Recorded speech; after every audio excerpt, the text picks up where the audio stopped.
Pipilo na ka mga national candidates sa senatorial post ang napadad-an og notice sa COMELEC Lapu-Lapu City nunot sa pagmontar sa ilang mga campaign posters gawas sa mga designated poster areas. Kaganiha subling may pahigayon og Oplan Baklas ang COMELEC Lapu-Lapu uban sa Lapu-Lapu City Police ug DPWH sa nagkadaiyang dapit sa dakbayan nga may daghang mga campaign posters nga gipamutang gihapon sa mga kahoy, poste ug skywalk.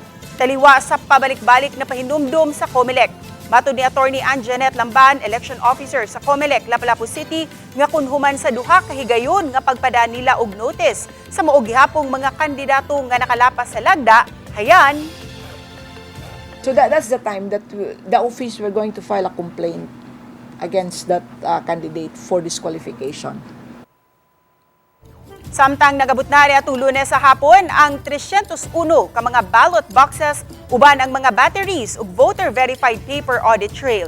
Wala pa hinuon naabot ang mga voters information sheets.